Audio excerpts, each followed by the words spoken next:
Hey, what's up people, it's TTC. Today we're going to be having a look at the Marvel Legends Grey Beast figure from Hasbro. I just recently picked this guy up from a toy store in town called Star Wars Man. I'll leave a link to that video, go check it out. Now I think like most people, I probably would have preferred a blue version of Beast, but he goes for crazy amounts of money at the moment. I found this for 25. You know, for that price, I'm happy with this. And it is still really just as good, isn't it? I'm definitely a fan of this head sculpt that's currently on it. It is very well sculpted. I've never been a massive fan of Beast just stealing Wolverine's hairstyle, but this is actually really well done.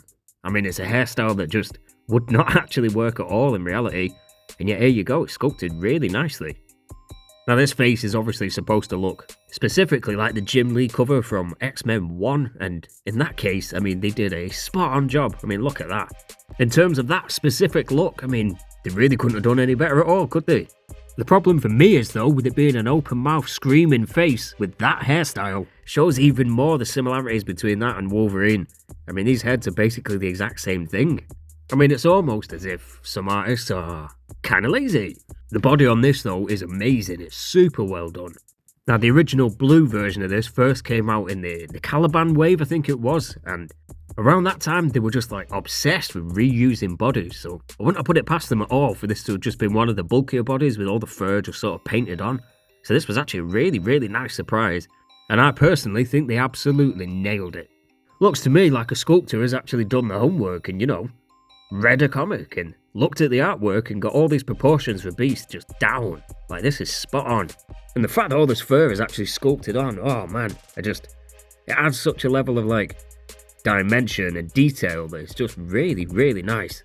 The way the high points actually pick up light and then cast shadow down into the recesses, oh, it just adds a whole extra dimension that some of their more flat figures are like sorely missing.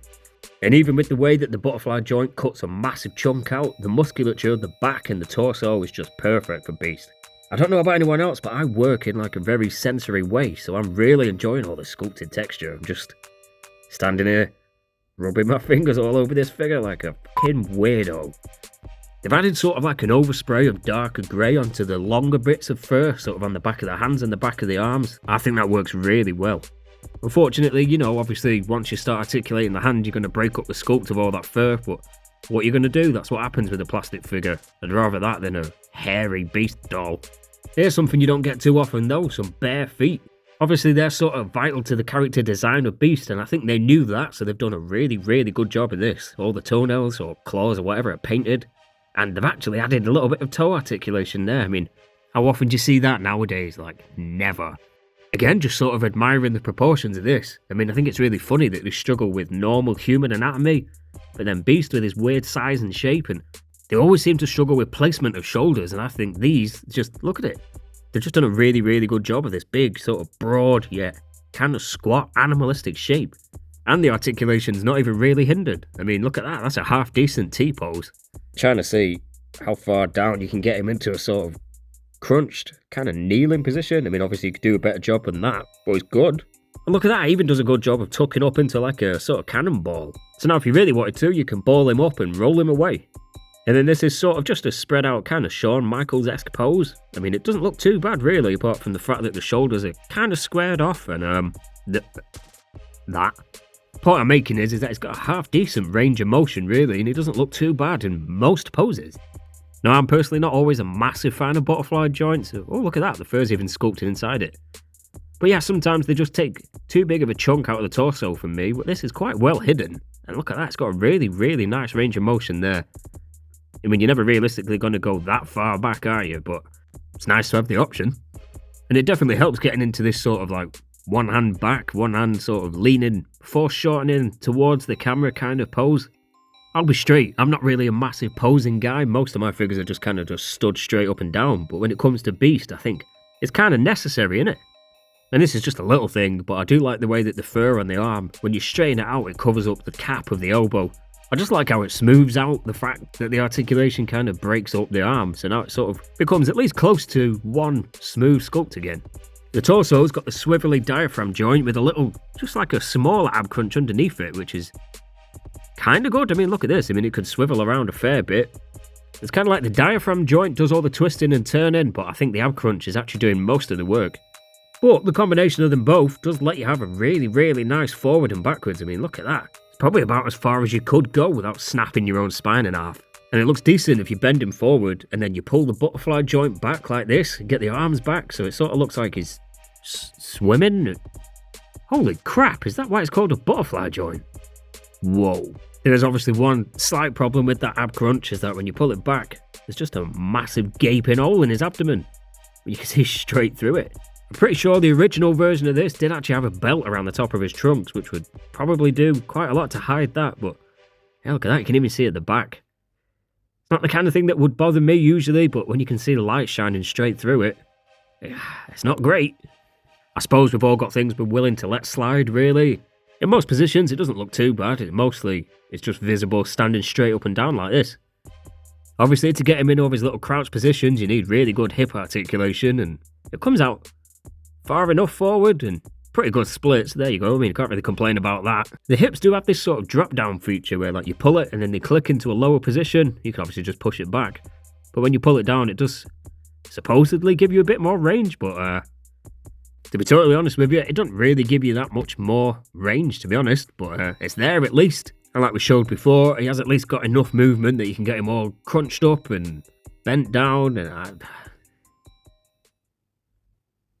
what the hell is this? You can get him into a decent, sort of scary, I just landed on top of your car kind of pose like this. It's just missing a big splayed out Batman cape. Obviously though, like this, you've just got to kind of ignore the giant gaping holes in his crotch. Again, this is just terrible, but you get the idea. He could get into a pretty decent running pose as well.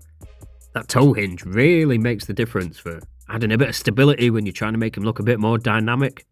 Sadly though, no figure is perfect. Thanks to these sort of weird proportions, he looks good, but he really struggles just standing in the normal straight up and down position. Like, it takes quite a bit of farting around just to stop him from falling backwards. I mean, I'm probably, of course, now we're on camera, he's just going to stand up perfectly. Great. Why you got to make me look stupid? Accessories wise, he comes with the two hands that are already on him, one for holding a book and an open fist, which of course means a closed fist for that side too, which, you know, it's done just as nicely as all the others with the painted claws. And then for his left, he's got this big flat palm hand, which is pretty unique really. It's for putting him in sort of like handstand poses or giving him a bit more stability with his hand, another flat point of contact with the ground. And then there's this actually pretty cool little book accessory, which I actually really like it. It's got some kind of writing there. I don't think it actually says anything, it's just some squiggly lines, but makes it look more realistic. The pages are weathered to death. I don't know how old this book is supposed to be. Looks like he spilt his coffee all over it or something, but I don't know, it looks cool at least. And this is what that open holding hand is for, and it works perfectly. Like, the thumb just sort of fits around the crease in the middle, and he holds it really, really well. It's not going anywhere, that. And then it does come with an alternate head, which is always good, but I have really strongly mixed feelings about this. In one way, I think for what this is, it's done really, really well. Sculpted exactly how it should be, painted how it should be, whatever, but to me, I hate it. It's so ugly and goofy looking. Why is the hair in the middle like really, really short compared to the sides? What's that about? It looks like bloody Keith Flint from The Prodigy. I mean, and this happy, smiley face, it's so dopey, man. Hello? It fits. Size-wise, everything's in proportion. It looks good. All the same tone of grey and whatever. If this is your thing, then there you go, it works, but it's just really not my thing. And then he's got what is probably the crappiest pair of glasses I've ever had with a figure. These just don't work, and they don't look like what glasses look like. Now, I admit, at this scale, that is a hard thing to get right, and they're proving it.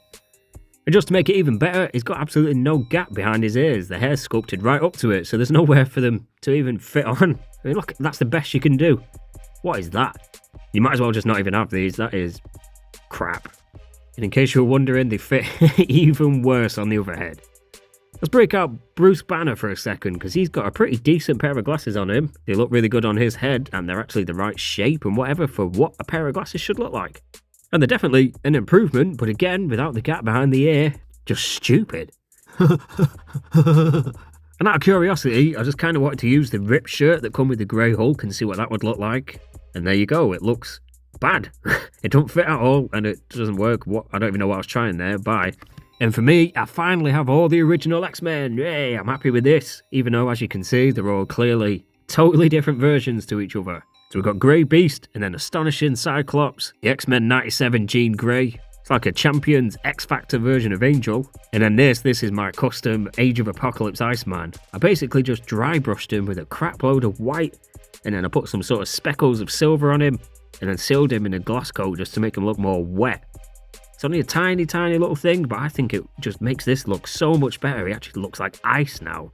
Before he just looked like some blue guy. It'd be cool to find some way of hanging this beast upside down. I think he'd look really good, sort of reading the book like that. Kind of reminds me of the scene with Kelsey Grammer from X-Men 3. It's funny him trying to read this book with that screaming face though. What the hell is in this book? For no reason, here he is with the Dragon Star Super Saiyan Goku. Beast has obviously got quite a bit more height on him. And this is one of the coolest things about this. I mean, how many other figures have you got who can stand there reading a book and having a coffee and actually suit them and look good? I am actually half tempted to have him pose like this in my collection, although I might whack him in a bit more of a crouching position.